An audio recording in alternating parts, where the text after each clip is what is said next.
Hi girls, this is Mrs. McGavin. I just wanted to give you an example of some of these problems that you have for homework tonight. We didn't really get a chance to go over the ones that have scientific notation in them and how to put it in your calculator. So I just wanted to show you a few. Both of these problems are in your notes. I'm going to start with this one right here.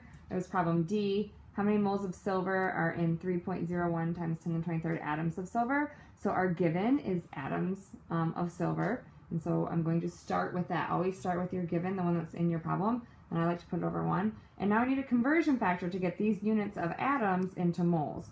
So remember, we talked about how 1 mole of anything equals 6.02 times 10 to the 23rd atoms of that. And it also equals the molar mass in grams from the periodic table.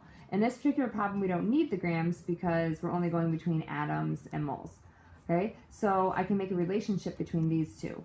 1 mole of silver equals 6.02 times 10 to the 23rd atoms of silver, and I'm going to put that atoms on the bottom so that I can cancel out these units.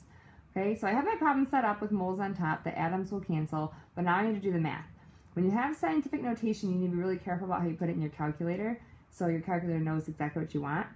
We have to use parentheses around these sometimes. So we're multiplying this whole top, and then we're going to multiply this whole bottom, and then divide the top by the bottom.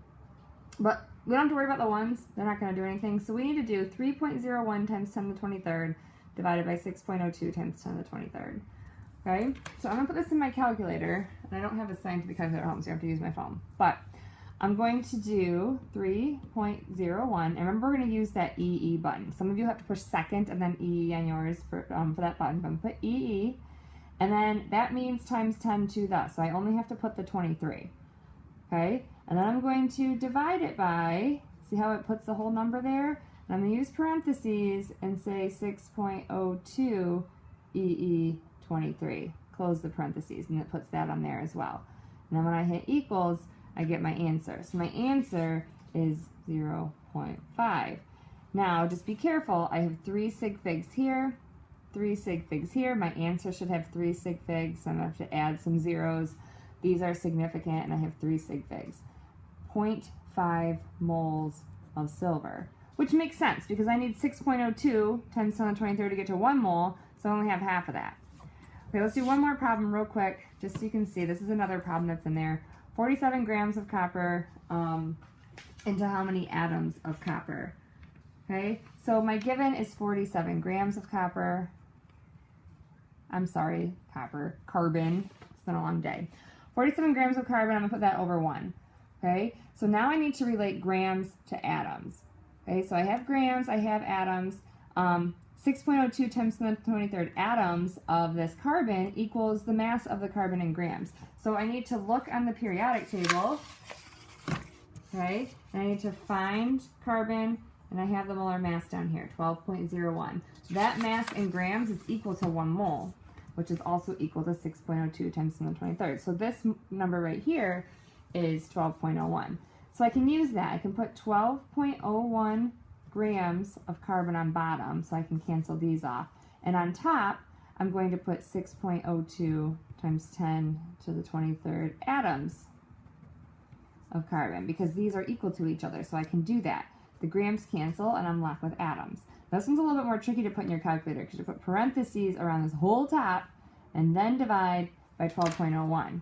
Okay, so I'm going to put this in my calculator, and I'm going to open the parenthesis. I'm going to do 47 times 6.02 EE23, close the parenthesis, so that's the whole top. Then I'm going to divide by 12.01, it equals, okay, and I have my answer here of 2.35587 lots times 10. This EE right here means times 10 to the 24th. Okay, sig figs, I have 2 here, I have 3 here, I have 4 here, so I need to make sure that I use 2 in my answer. I can keep the 2, I can keep the 3. What is the 5 to do the 3? It makes it a 4. 2.4 times 10 to the 24th. My units are atoms of carbon. Okay? And That's my answer. Okay, so hopefully you're doing okay on those practice problems at home, and we'll go over them in class tomorrow.